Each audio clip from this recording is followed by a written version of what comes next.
この番組はご覧のスポンサーの提供でお送りします。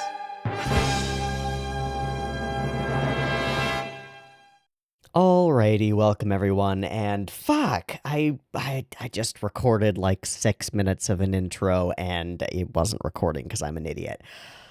Welcome everyone, it's Thursday, we're here for Mobile Suit Gundam. I am currently not sick, which is very good. There has been an exposure to the big bad thing near me, and so I'm sort of just waiting and self-quarantining for now and hoping that I don't get sick again, because it would be really bad to be sick. I don't want to do that again. But so far, so good. All is well in the world. And so we are going to watch some Mobile Suit Gundam. Last week, we watched episodes 38 and 39. This week, we're going to go on to episode 40. We've only got up 41, 42, and 43 left. There are only 4 episodes. So we'll watch 40 and we'll see if we want to watch 41. But I don't know. And this one is titled Lala's Dilemma. I don't know what it actually is. It's Lala's Dilemma, and I don't know what that refers to, because like most of the Mobile Suit Gundam titles, it's sufficiently broad. I don't know if you heard that, but somebody was just revving an engine real fucking hard. Come on. Anyway, that totally took me out of my train of thought, as did, this is a fucked recording already. It's already fucked. It's a lost cause. With missing the initial thing, I'm just thrown off, and that's totally okay. We started with episode 38, Char and Sayla, which over the course of these episodes turned out to be Char and Bright and Sayla, because due to Frau's, I guess, being tired for narrative convenience, Bright got to listen in to a little telling conversation between Char and Sayla, where he realized that they are brother and sister, and there's a whole bunch of shit going on, and she's actually like a Zeon princess or something. What the fuck? Really, really fantastic. Char and Sayla themselves had a conversation where Char tried to convince her to get the fuck out of the military, going so far as to bribe her with a gift of a large suitcase filled with gold bars.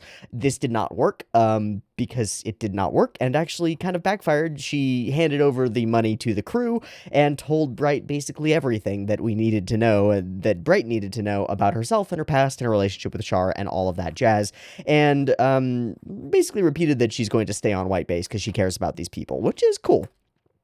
Also, over the course of these episodes, Amuro's powers have been improving. We've seen this in 2 big ways. One is he's been having some weird-ass psychedelic trip sequences and lots of eye flashes. The weird psychedelic trip sequences with Lala were really cool, and I like them a lot. They're very neat. And he's also just really improving as a soldier, as a warrior, as a person on the battlefield, and his reflexes are getting better, and everything about him is getting better, which is cool. At the same time, his distance from the rest of the crew, and indeed from humanity itself, looking at you, Dio, has been improving, has been increasing as well. He's been getting more and more distant from everybody, which kind of sucks for him, but does make sense in context, as he is not normal human anymore, and hasn't been for a while. So I'm interested to see how that plays out and how we follow up on that element, though I expect that Gundam will explore that more in future seasons. I don't know if we'll explore it super deeply in this season, because we, again, only have like 4 episodes left. But as that occurs, I wrote this down in my notes as Gundam greater than Amuro leads to Amuro greater than Gundam, and I think that makes sense, right? For the longest time over the course of the series, the mobile suit itself has been the powerhouse that's powered the Amuro is a warrior thing, and we even had a big section in the beginning where multiple enemies were like, you suck, you're not good enough, you're not cool, but your mobile suit is really good, and that's the only reason you're a warrior or a formidable foe on the battlefield. Now it's changing up to the point where Amuro's reflexes and ability to react to situations and like thought process and knowledge of things that he shouldn't know about are so fast and so attuned that he's outstripping the power that the Gundam can actually produce. So I don't know if we're going to do something about that, but repairs are in order, and we've seen a couple of things over the last couple episodes of Amuro like looking at diagrams and looking at the Gundam and seeing what he could maybe do to make it better, which is a cool idea, and I'm excited for that. Then we had the Newtype Shalia Bull. While this was important narratively and there were a lot of cool things going on here, it was also kind of silly. We met a new type named Shalia Bull who was sent to assist Shar and Caecilia's army and be the new type who was going to pilot the Brow Bro, which we have seen before, by the way. The crazy mobile armor with the guns that shoot off in different directions and fire at you from like weird things. Very, very cool design. And we threw Shalia Bull in there. He was a lieutenant from Jupiter or something like that, like relatively high up officer. And Shar immediately sent him off to 1v1 Amuro and get him killed. I don't really understand Shar's motivation for doing this. It seems to me like Shar wanted him killed. And I think that might have to do with Lala. Like he wants to prove how much better Lala is. Like his protege Newtype is better than all the other Newtypes or something. But I don't fully understand the motivations behind it. But I expect that Shar does nothing without some reason, so we'll probably find out what he wanted, maybe, possibly, or we can just guess. Yeah, yeah. Also, Lala has been practicing with her own mobile armor, and I remembered it, and it just slipped my mind. It's fine. We'll find out eventually. Her own mobile armor, which seems really unique, and we're doing some build-up on it, and she was able to seemingly explode things from a distance, which is weird and different and scary. So we'll see how that plays out, and given that this episode is titled Lala's Dilemma, I expect we might see her get into action pretty soon. Cool. I think that's basically everything from the last couple episodes of Gundam. We're going to move on to episode 40, Lala's Dilemma, and find out what's coming next. Also, I've just realized that I don't have my overhead light on, so give me a sec. Okay, overhead light is... See, now I have to get the angles right so that this reflects things properly. There we go. That makes it a little bit... Yeah. That's a little bit... I don't want that, though. I don't want this... There we go. There we go. There we go. There we go. Hey, if you ever buy a shoji screen for recording purposes, get one that's not gilded paint because it's reflective and it makes things slightly more difficult. Still nice and I like it a lot as the background, but yeah. Okay, let's watch Mobile Suit Gundam. I screwed up my mic position now. There we go. Let's watch Mobile Suit Gundam episode 40 and see what comes next and what sorts of dilemmas Lalemla has to deal with. I've got the episode up and ready to go. It's at 0 seconds. There will be 2 versions. Picture-in-picture in the description as usual. Timer on YouTube. Stick around for the discussion for, watching the discussion. It should be fun. The last couple discussions for Gundam I think have been really good, like really interesting. I've had fun with them and I've been interested in them, so that's good. Also, sorry if you notice like fluctuating light. There is light that comes in through my window and there are like clouds going by quickly across the sun, so it's like fluctuating a lot. I can't do shit about that. That's nature. I could block off the window with a blackout curtain and then I would have perfect control over the lighting, but I like the natural light, and more than that, I need the natural light for like human beingness and being a person, like an animal that has a diurnal cycle and lives during the day. I need the natural light. Anyway, that's also partly why I've got the blue lights back there, is to create a slight bit of an artificial diurnal cycle, like a night-day cycle in my room as well. Trying to offset seasonal affective disorder, but whatever. Anyway, we're going to watch Gundam. I already said all the things about it. Beep beep timer. Let's go.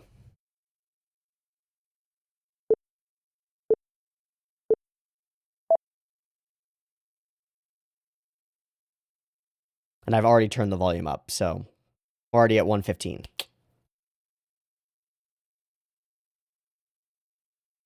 It annoys me that those light flashes aren't exactly on the beat. Like, they're never on the beat. And they're not just, like, off. They're, like, off in a different, like, the distance between them is different, so it continues to be more different. It's just weird. Whatever.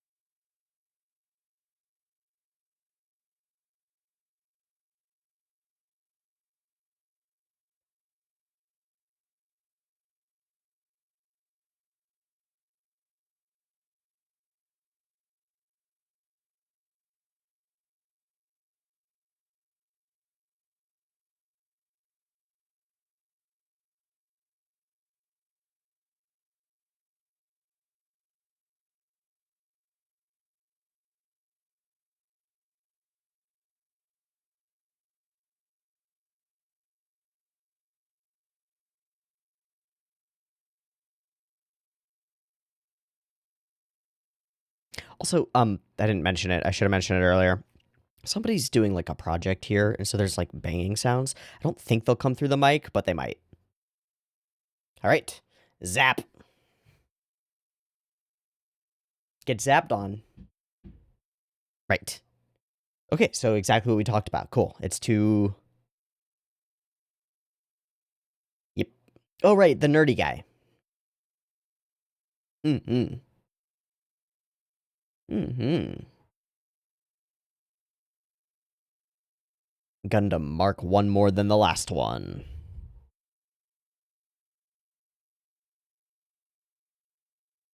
Lala's the lam lala.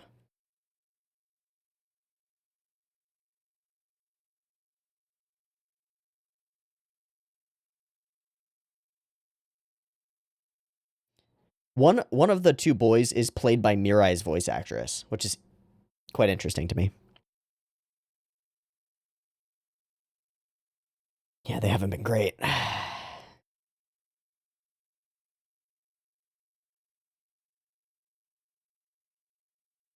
you have recordings? Hmm.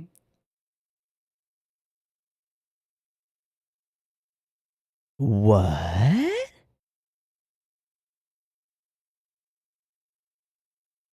Hmm.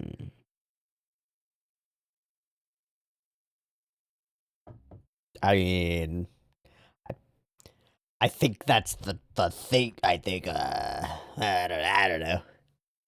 Who knows? Also, haven't there been some weird hints that Mirai's maybe in that same realm or like coming into that? I don't know.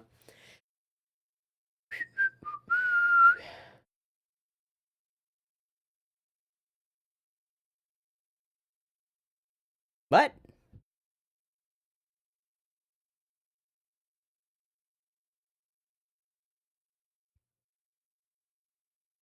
I'm the fucking pilot, dude. This is mine.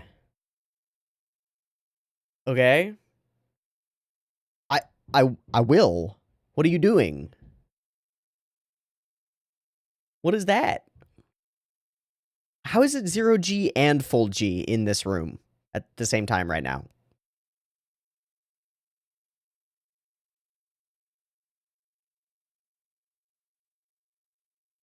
Okay. Sure. Sure. I understand completely. I don't understand. I don't, but that's okay.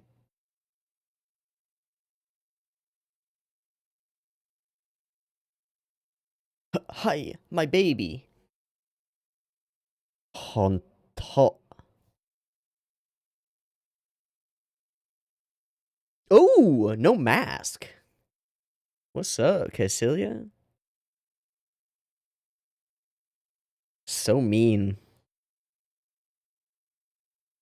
Only whispers.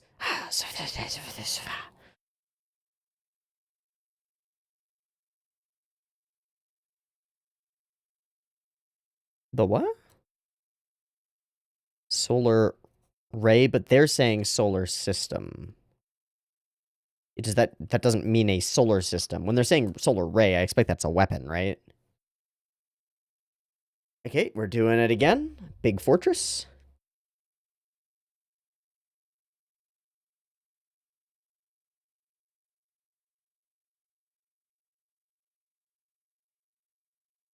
Okay. That's really cool. What are all these ships? They look like transports or something. Are they evacuating? What are they doing?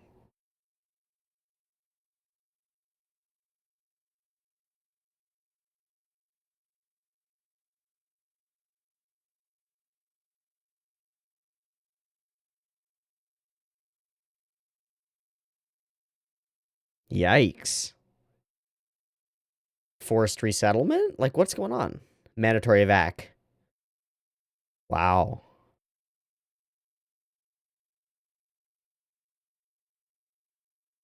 What are they building? Uh, okay. This is interesting. I like this. Turning an entire colony into some kind of weird weapon. I like this a lot. Hello. Nice throne, dude. Head.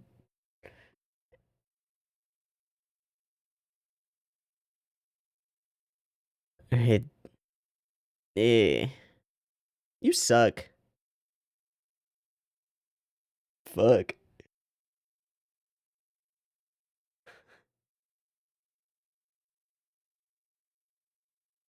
Kudasai. Okay. Just keeps going. Tink. Straight through, around, and around. Cool. Okay.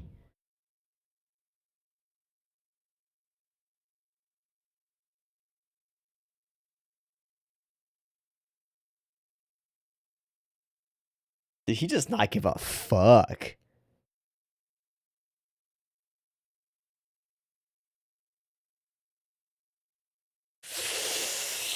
Ooh.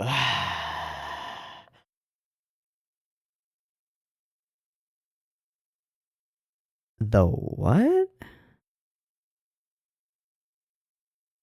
My guy. I'm sorry. Yeah, I wasn't gonna bring it up, but like, yeah, that guy really wanted superior races. Yeah. Watashi ga.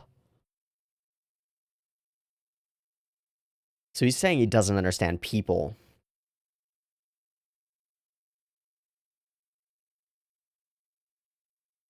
Hmm.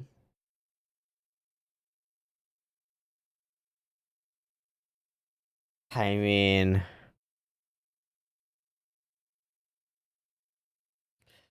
fuck. We just got like the most interesting political shit in Gundam period so far. Amazing. How very interesting. Reminds me very much of Legend of the Galactic Heroes for obvious reasons. Yeah, that's the important part. People band together when you start destroying them. When you start fucking with other people, it can backfire.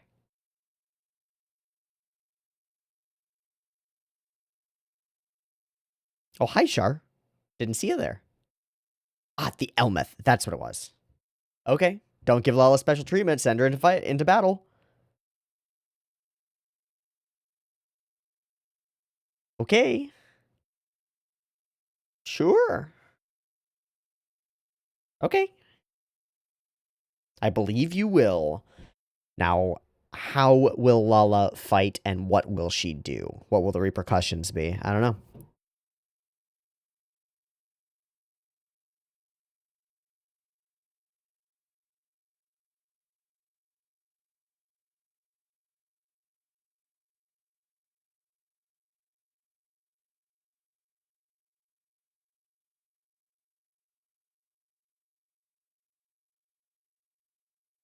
Interesting.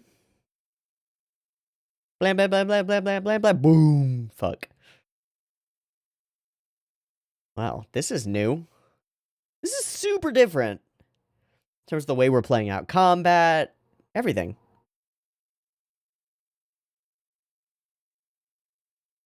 You do that, buddy. Gel goo goo gaga. Eh?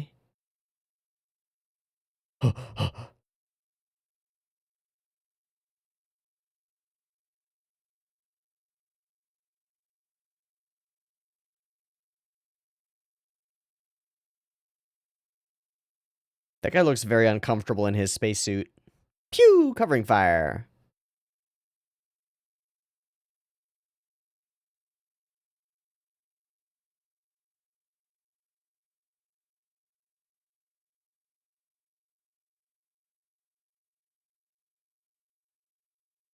That was cool.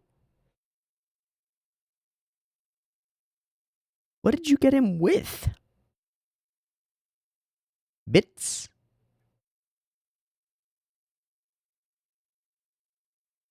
She's special. Very, very. Oh, I got a vibe. Doms, what the fuck? Doms, what the fuck?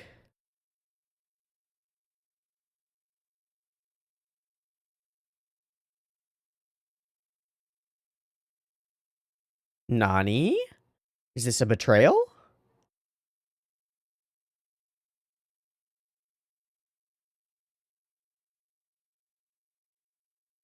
Lots of weird symbols. Oh, weird psychic voices.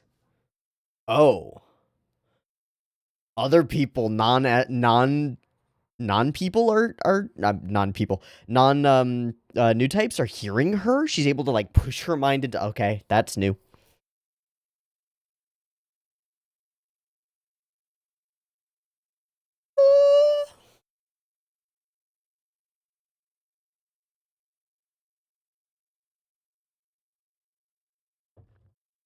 Yeah, but what are the Doms doing?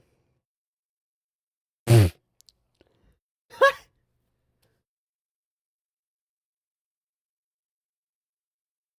your fucking job. You're a soldier.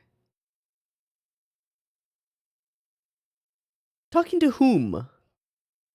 I guess herself when she asked before, should I do this? Zap. Oh no. Not that good.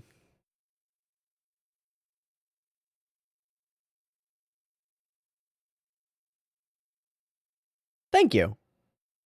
This weird ethereal track for this combat sequence is weird. Oh boy.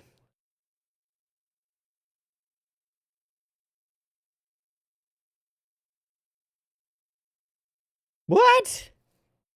What is this weapon? Ugh. So, go court-martial those other fuckers. What the hell? Yeah, aren't there laws about cowardice in battle?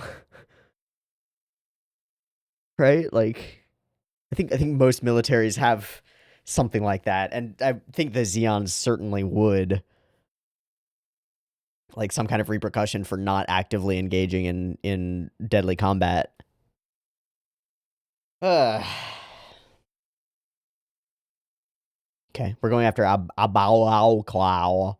Okay, we're going into the Xeon homeland, but we got to get through Abao Clow. That's a lot of ships. And some GMs. Oop, upside down GMs. Cute. Ball ships. Not to be confused with ball ships. We're stuck? Because Gundam, right? We're repairing it, making it better.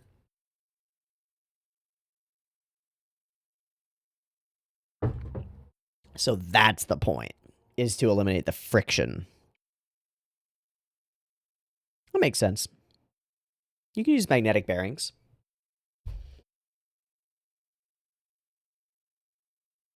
Are they electromagnetic or rare earth? Yeah, I'll get you data, dude. Ooh, that's an interesting line.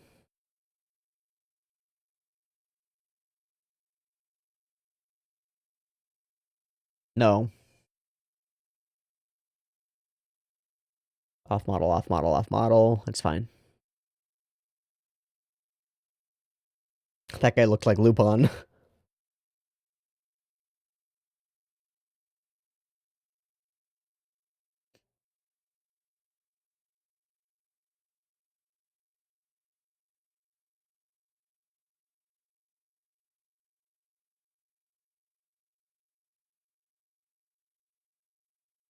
Yeah, for sure. Hey, also, seasoned warriors. Guys, you didn't do your fucking job.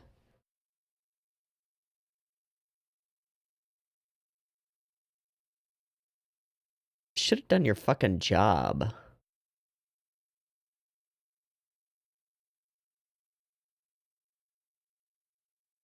Whoa. That's an interesting loyalty. Uh-huh. Worshippers. Okay.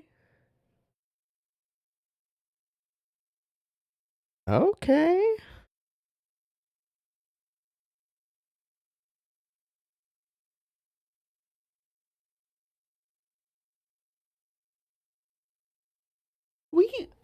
That works out. That's very intriguing.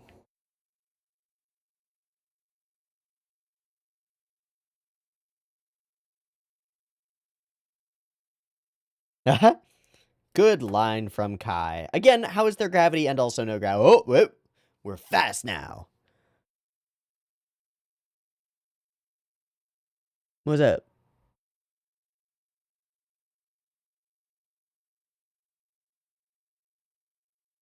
That makes sense. Sure.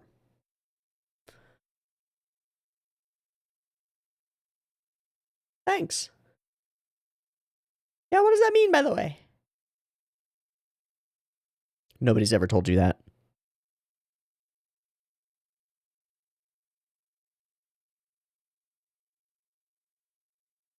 Are you flirting, Sayla? What's up? It's like a mosquito ship. Hello.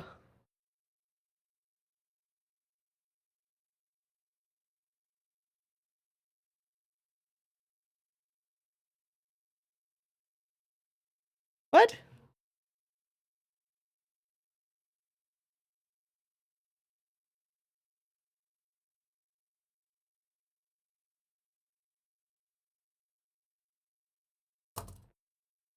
Says the purple lady with wings on her. Fuck off, Caecilia. I wear what I want. No, that's fine.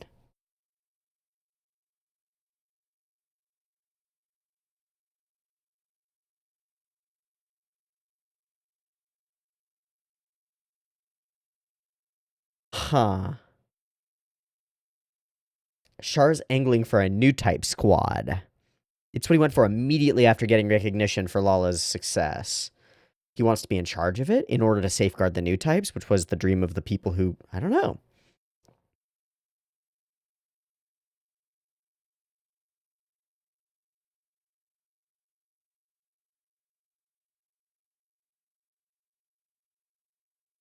Nani? Newtype? Just so you remember the word. Eh? Hey, there's some shit going down over there. Uh-oh. Is it Lala?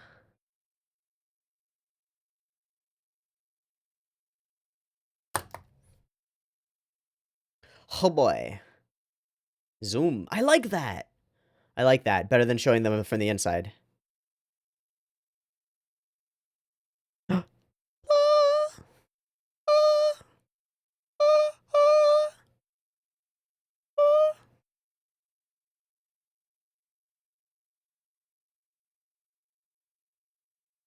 Feels the vibes. Lala is in combat. What? Beep boop bop beep boop boop. Ooh.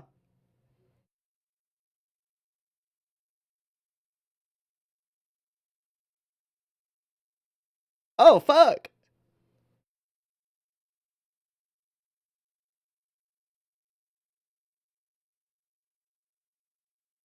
It is.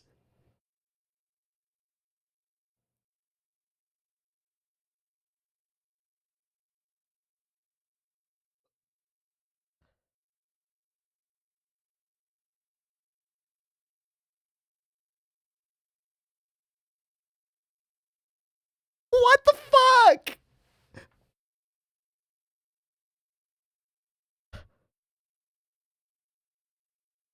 Whoa, dancing. Dancing on him.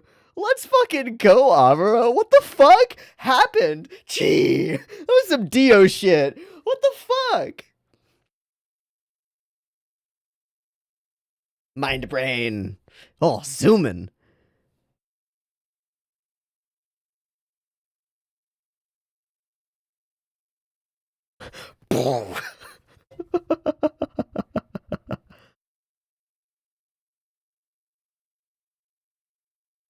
She wants you backing her up, man.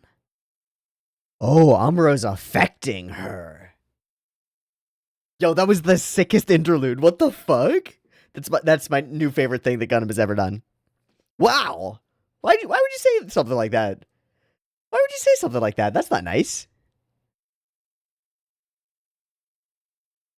But I'm the good guy. Zoom in.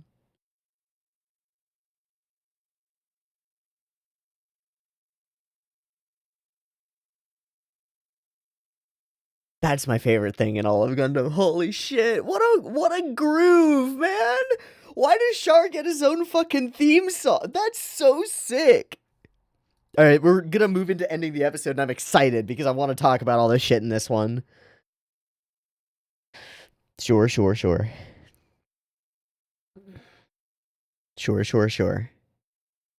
Okay, accepted into the fold. Char gets closer to his goals, and will you be forced to wear new clothing? Probably. Huh.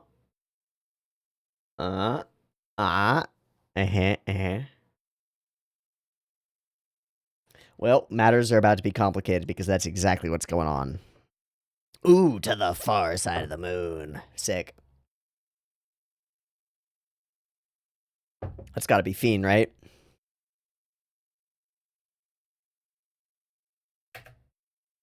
My fucking god. Whose hand is that? I think it's Cassilia's hand. It could be Char's as well.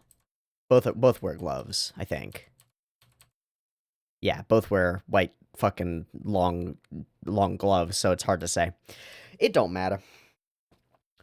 Oh my god, this episode is jam-packed with interesting stuff. Now, the first thing that's an obvious and superb highlight is the Char song at the end that plays over their entire battle sequence and is partly like they meld it together so it's like Amuro speaks Char into Char's brain as he's like, I target you, and then that becomes the beat of the song and it's synced up properly, unlike the OP intro thing. It's so fucking sick that I'm gonna go watch it again and groove out really quick. I'm not gonna be able to put this up on the YouTubes, but I'm gonna go watch it again because I want to. Feel free to do the same. Yeah, okay. So this moment where he zooms in and zooms in on him, when Amuro goes, Sha! Moratazo, or whatever he says, which is like, I've got you in my sights. It's synced I just flicked my fucking headphone and it's hard plastic. Ow. It's synced exactly with the moment in the song where it goes, Sha! Sha! Moratazo! Sha! So sick. Okay, moving on.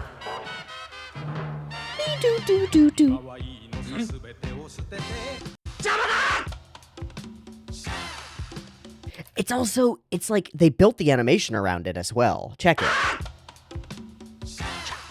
Right? The same, that's at the beat or close enough that's synced up. That's intentional. Headaches. Cool.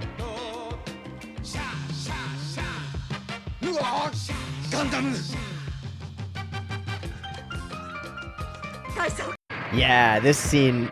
Oh shit, I accidentally alt-backed or control-backed. This is also, it feels synced intentionally. The way we do this like, descending I forget what it's called. It's not an arpeggio, it's a descending pattern through the piano, is the same as like, Amuro is doing this almost like pinball thing where he's dropping down and dodging all the bullets. Fuck, it went. It's on beat. It's really interesting. And then he just starts schmooving on him. There's a fucking gif of a like dancing Pikachu.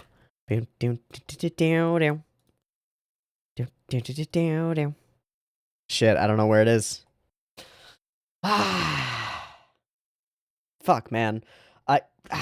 There's an exploitable GIF that Wolfey VGC, WOLFEY VGC, who plays VGC Pokemon and it was at one point world champion. And I watched a bunch of his Nuzlocke runs and stuff because they're fun and I enjoy the content. there's one thing where he goes like, oh, he's schmoovin' on him, and that they use this insertable thing, and I want to use it, and I don't know where it is or what it is. Fuck, it doesn't matter. Amuro be schmoovin' on him, and it's hilarious. And we get this one moment where Char goes,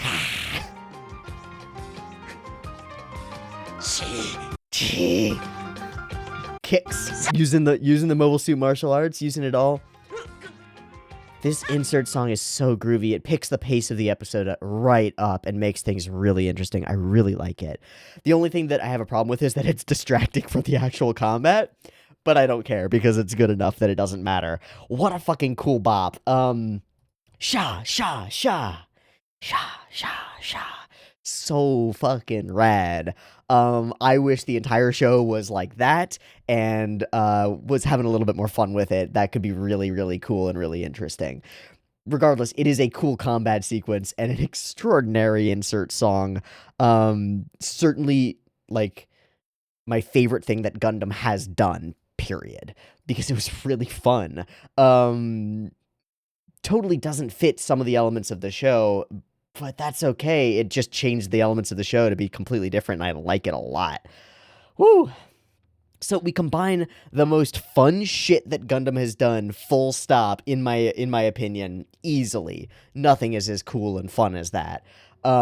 With the best political stuff that Gundam has done over the thing, and some of the most interesting, like, character development things and like use of side characters in a genuinely interesting way. We haven't done a lot of playing with loyalty in this show, and I think that's really interesting, right? Because we've got these two differently operating government structures. We've got a dictatorship of the Zeons, and we've got a democracy and a federation of Earth and the Federation. And we don't really deal with the effects of that on the average everyday soldier. We're following these special soldiers around most of the time, the white base crew. And then on the other side, we're following Char around most of the time. And he's not an average soldier either, because he's honestly got his own goals. And generally, we just see Char give orders and people follow those orders. We don't see them act on their own a lot. And when they do act on their own, it's like the planting explosives on the Gundam thing, where it's a means to a narrative end more than it is like a fully realized character or a fully realized understanding of how an individual person in this society might think about other things. So bringing in this almost religious reverence that these two soldiers have for Lala after they see her fight in the Elmeth and believe her to genuinely be the next generation of mankind, like something superior, is very interesting. They're like, and we bring it up in the episode. We bring up Hitler in the episode so we can run with that, and I don't feel bad about doing so. I usually try not to compare things directly with Hitler because it's so easy in so many circumstances. It's like the lowest hanging fruit. But the episode itself does it, and so we might as well, because we're clearly basing some of the way that the zombies are dealing with their power off of some of that in an interesting way.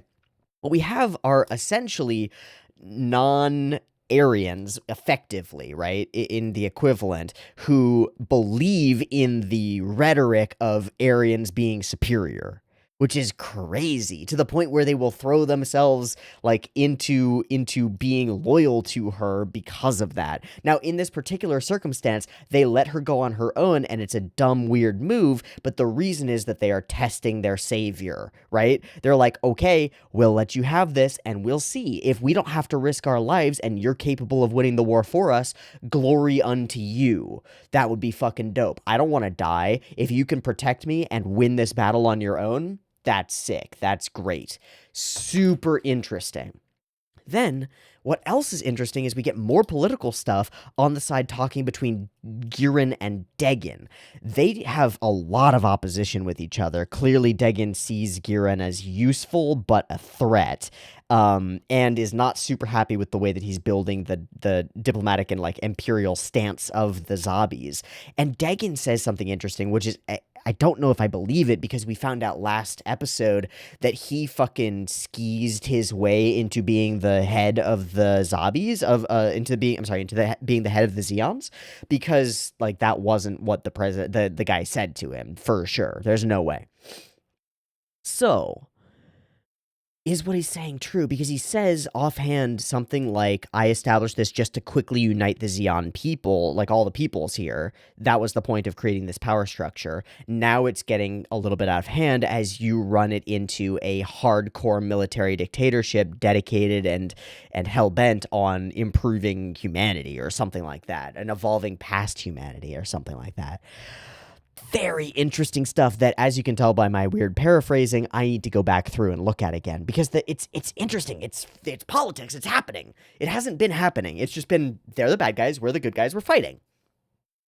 But now it's interesting. Now there's actual political intrigue, and it's cool. Okay, also, everybody else is wondering about Newtypes. We do this one moment that zooms in on Mirai and is like, Newtypes? I guess we do it to everybody because we're using all the side characters finding out about it to cement into our minds that it's a thing. Classic anime stuff. Yeah, okay. So everybody's finding out about Newtypes. That's spreading across the galaxy really late in the show, but that's okay.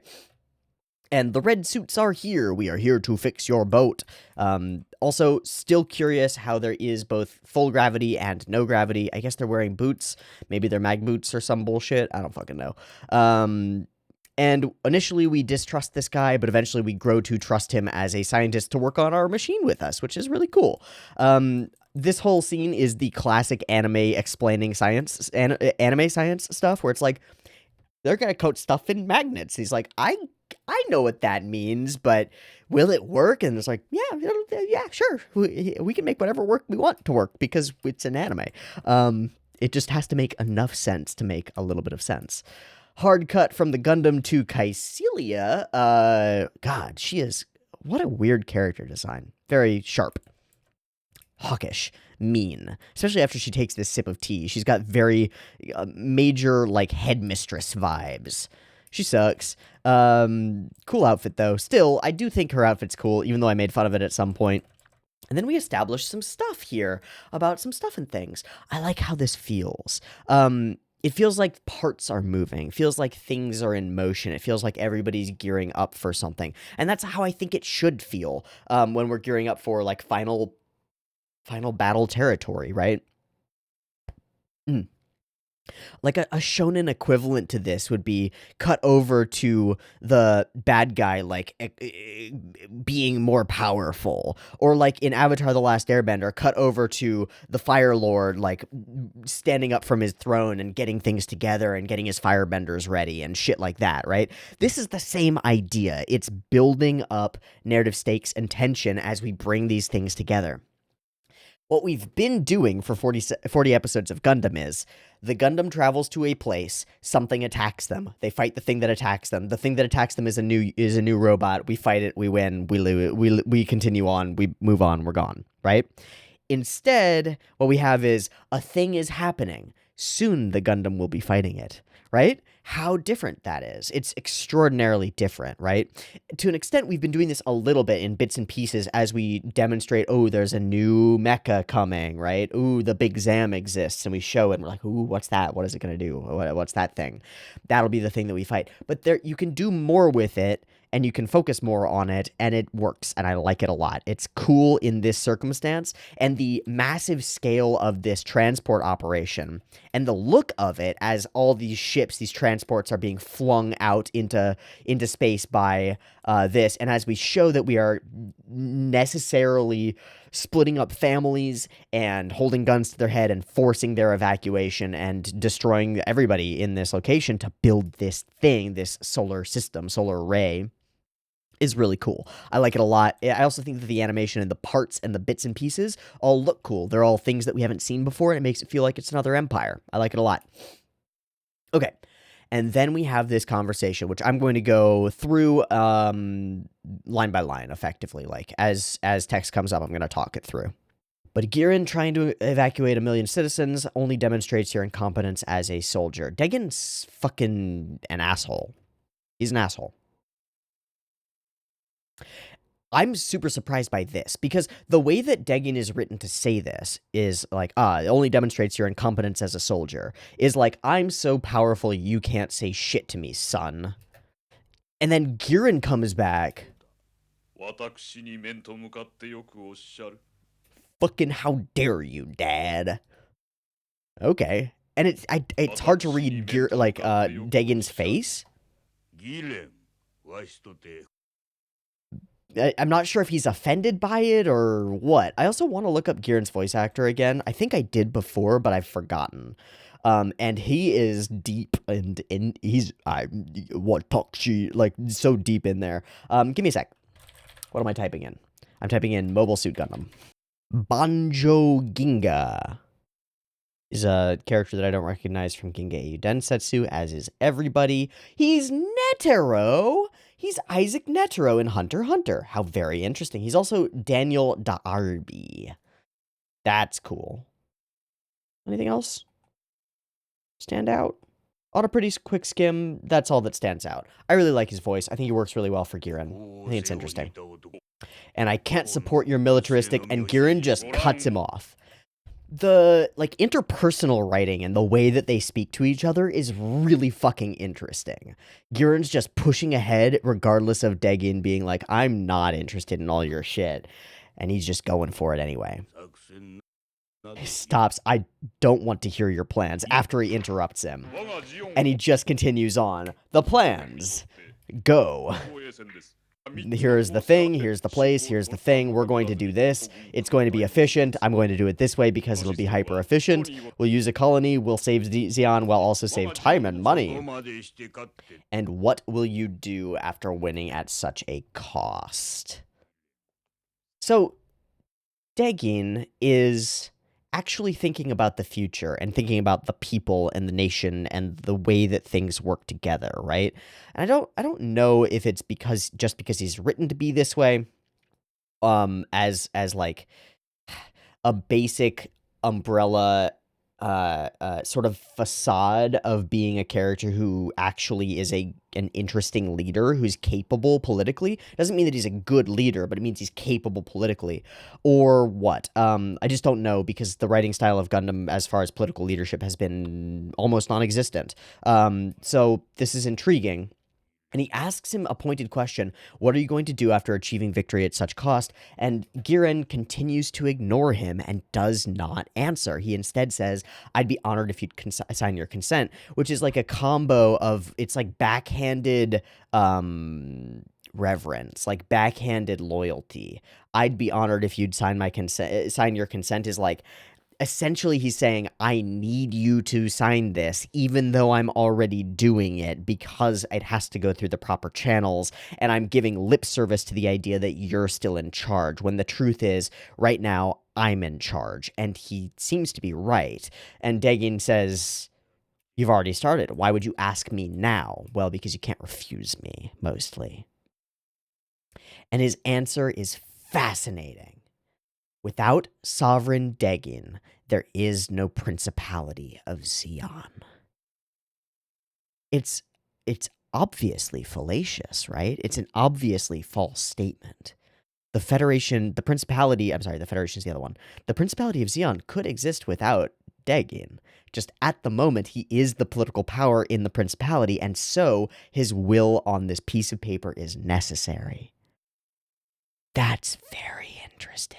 It also, like, it feels, and the angle and the shot and the way he's looking up at him over arched brows, kind of, it feels predatory. It feels like, without you, there's no culture here, there's no nation here, and that's the only reason you're still here, Dad.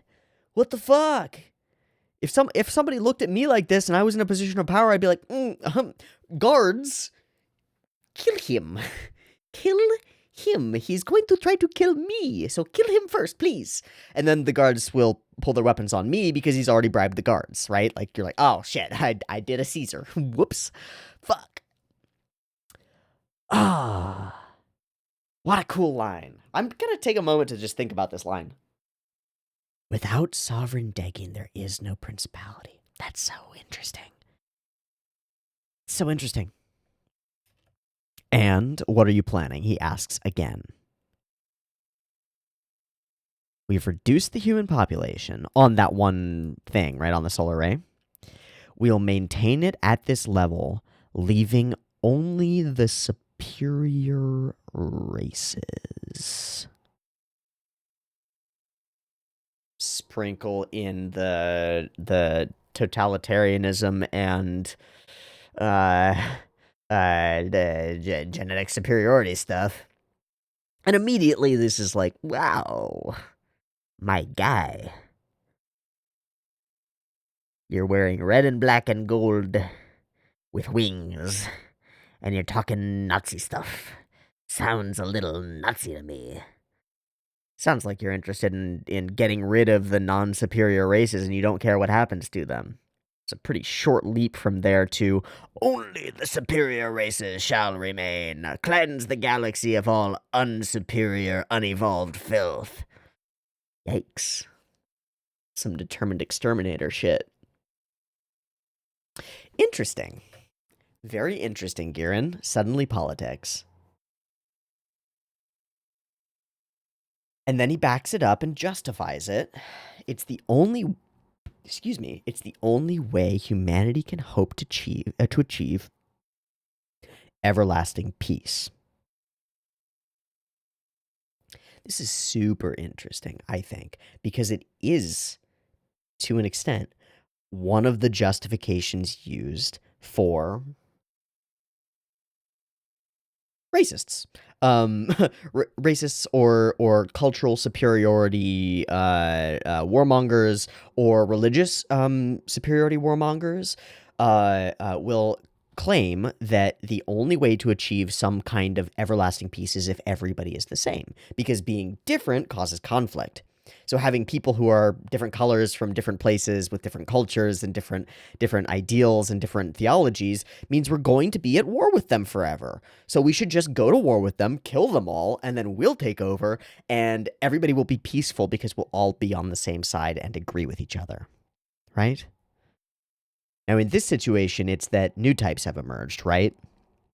And so the only way humanity can hope to achieve everlasting peace is that we have to let the new types win and take over everything. Or the other way around. But probably that way around because the new types are spontaneous, it seems.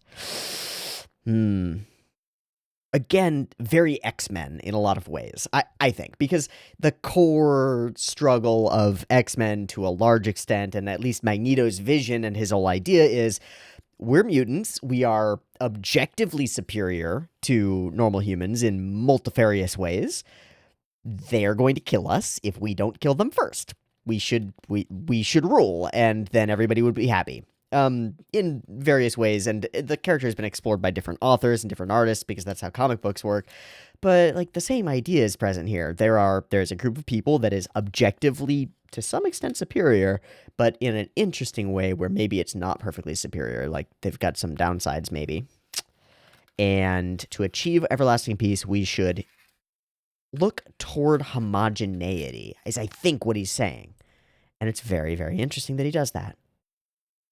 And it can only be done by controlling humanity through the dictatorship of the Zabi family. We need an iron fist to rule these lands and prevent war from breaking out further.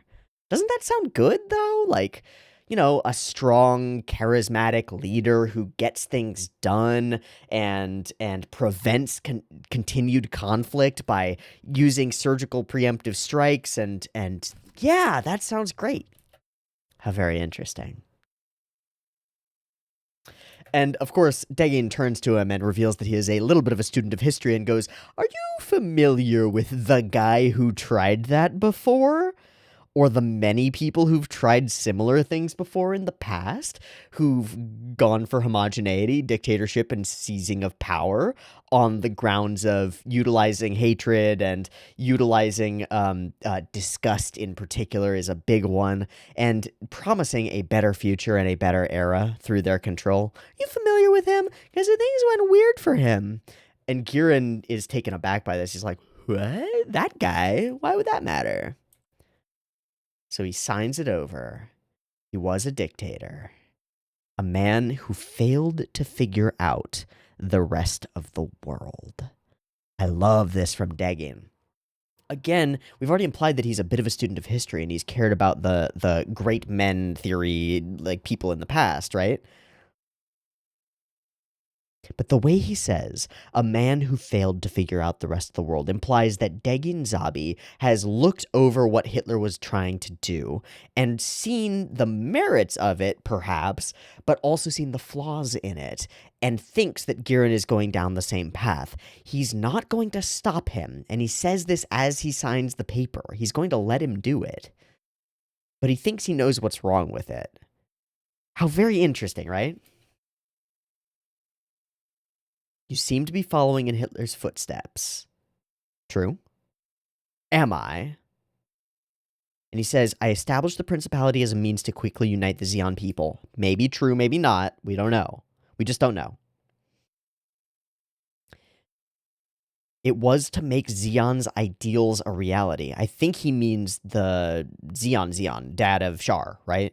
But now this follower of Hitler has created a dictatorship, referring self-referentially, together with Caecilia. Yes. Absolutely. And then he goes into something else that's interesting, which is justifying your own political stance based on the failings of another political stance. Pretty common, especially in today's fucked up tribal political era. Absolute democracy will only produce weakness, as with the Federation. This is the core conflict, to some extent, of Ginga Eiyu Densetsu. There's an imperial, like, hierarchical society, and then there's a democratic society, and the democracy is always weaker because they're slow to adapt to things and corrupt.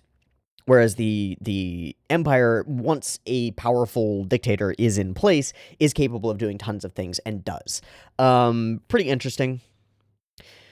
We've hashed that out a lot in Ginga Eiyu Densetsu already. It's very cool that it's being brought up here because it should have been the core political, like, background conflict for the entire show, I think. And so the fact that it's here now is better late than never, I think. Yeah. Humanity will end up consuming itself, just as it's done in this war. And then he turns away from camera and goes, but I will be victorious. Ah, the arrogance of youth, Giran. The arrogance. See for yourself how Hitler's follower fights this war. I accept that I am Hitler's follower, and he immediately begins calling himself that, as though it's something to aspire to, which is really interesting. How I fight this war. I will take command of blah, blah, blah, blah. Sure, do whatever you want. And as he walks away, Degin Zabi goes, but remember, Hitler was defeated. He is the man who didn't figure out how the world works. He figured out some parts of it and became really arrogant about his ability to seize power because of those parts of it. But in truth, in history, what Hitler didn't count on was a couple of things. What didn't count on the involvement of the rest of the world and the way that the rest of the world will rally against a dictator. Didn't count on the determination of people to maintain and continue their freedoms if those freedoms are hard fought. And didn't count on the community of the globe as a whole not being terribly happy with the idea of becoming a homogenous single species that is superior. Lots of things that weren't figured out perfectly. Will Giran follow continuing in his footsteps and fail miserably? I don't fucking know. I'm actually really interested to find out. So, really cool conversation, bringing in some political stuff. It's on the basest, most simple, most surface level to most of the things in most of the ways, but the way that there's interplay between the political stuff and the political conflict, and then the interpersonal conflict that becomes obvious between Degin and Giran is really cool, and I like it a lot. Okay, we move on from that whole sequence, which was really interesting, to this sequence where we send Lala out to battle with a couple of Rick Doms to work with her. We also use these J-missile things, and I kind of found this kind of like, oh, this is a little lame at first, and then it ended up being really cool. I like how this feels. I like how Shar is commanding combat. I like how we're shooting these missiles, and it feels like each volley or each shot actually matters, as opposed to having just a bunch of ships go blah, blah, blah, blah, blah, blah, blah, blah, infinitely at each other, right? Which seems how the way that a lot of our combat has been. Set up a relationship with this character, don't know how it'll be, and he goes out in the Gelgoog. Cool. Lala's out there doing the fighting. She's doing bits, using bits. They're rocket things that explode. I don't know how they work. And these two guys are just like, wow, she's really good. Let's not help her. And it doesn't really make sense at the moment. It's like, why the fuck are they doing this? This blows. But she is rising to the challenge. I will try to do it. I can do this. I will try. I can't hit it, and she's having trouble, but she's going for it, and it's really quite interesting. Also, the whole animation for the whole thing as she flies around is pretty cool, and I'm just going to say that it's pretty cool, and that's it. Points them to go to the place, and they're like, nah. With the Elmeth on our side, there's no reason for us to fight up front. Why should we risk ourselves and our tech and our money and all that shit? How weird. That doesn't make sense. They seem to be cowardly. But it's not cowardice. Not quite. It's human. Okay, the fact that they hear ah, ah, is really spooky. I like that idea a lot. It makes her terrifying, I think. And she bombards it, hits it the once, gains some confidence, and smash, bam, boom, bang, bow, explodes the fuck out of that ship. It's a cool looking explosion, right? Feels like it goes from the back, like sections going, which I think is how a ship in space would look exploding. But we are victorious. How good of us. How wonderful. Meanwhile, getting new orders. And we are delayed in our process of going with them because we're still working on the Gundam. Will it work? Cool. And he gained some respect for this guy, and that's neat. And off we eventually go to have this conversation. This is the shit right here. Now, I'm going to go through it line by line again to see if there's anything that I missed, but I think I know what I want to talk about here. Just give me a sec. Okay, she's really powerful. With that kind of power, there was no need to risk our lives. When we became aware of this, it seemed ludicrous to risk our lives. Great. With a pilot as great as Ensign Lala, there's no need for us common humans. We are obsolete, and we support the future. How very interesting. Are you perhaps envious of her? He immediately goes, no, out of the question, sir. Well, I guess I can't completely rule it out. Maybe I am a little bit envious. But that's okay, because the envy is not really envy, it's admiration. Above all, we're truly amazed by the power of a Newtype. Admiration. Char takes this, I love that Char takes this moment to think. I love that we cut to him and we show this, and he's thinking. And then this guy interrupts by going, I'm prepared to face court-martial. I will stand by what I've done. All I ask is that you allow us to fight behind the Elmeth when it heads out. Court-martial me, put me in jail, execute me as a deserter or a traitor. Just let me fight with the Newtype, because it's cool and it makes me feel like my life has some meaning. Wow, that's loyalty, right? That's admiration. That's interesting. That's the kind of vibe, the kind of feeling that could inspire many, many, many normal soldiers. Very interesting. And Lala is the core of it. Can you handle it? And of course, she eventually says yes. Very interesting. So we see the Gundam moving around, and it moves real good. It moves faster than usual. Sayla gets kind of flirty in a weird way, which is kind of cute. And then we talk to Kycilia, and she's like, fuck your clothes, man. Your fit sucks. I'm gonna get you some standard outfit fits. Okay. Amuro spots a thing, and we go after it, and it just happens to be Charlala doing a thing, and Amuro vibes in, realizes that one of them is Char, and the other one is Lala. Nanda.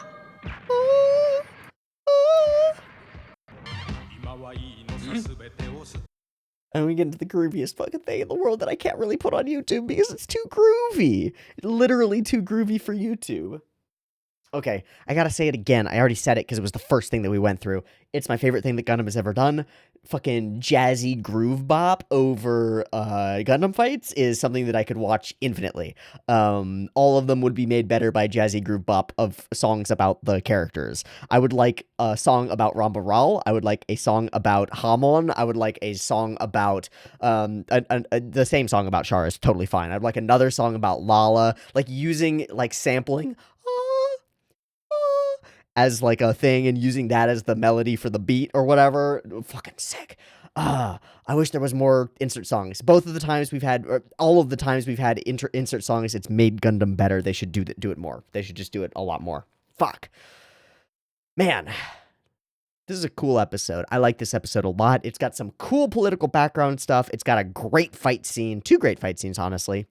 Some cool and interesting animation, some things that felt weird at the beginning and then got better, and I got more into them as we progressed through the episode, and a bunch of interesting revelations that I think will shape the narrative of UC for forever, right? Like, this is probably building into what other Gundam series will build off of, is probably this political stuff that's happening now at the end of the series, which is cool.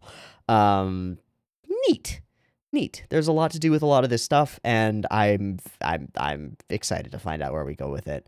This is a cool episode of Gundam. Fuck yeah. All right. Next week, we will watch more Gundam. I'm going to stop it there because there was a good bit to talk about in this one, and I want to give these last few episodes, which each one has been really interesting. I want to give them their due time and stuff. Cool, that's going to be it for me then. I've been Teeaboo. This has been Mobile Suit Gundam episode 40. I hope you've enjoyed it. If you've got your own thoughts about the way things played out, the politics, the insert song, the anything else, the Newtypes, and the way that they are influencing the world and all that stuff, please write it in the comments. Please don't add spoilers and stuff for the stuff that we haven't seen yet or for other seasons of Gundam, because I might watch them. And I'll see you next week for more. Thanks for watching. If you enjoyed the video and you want the next week's episodes a little bit early, they'll be available on the Patreon. Check that out. And I will, again, see you next week for more. Have a great day and a great week. Stay safe, stay happy, do good things for people around you. That's all I've got for today. Peace.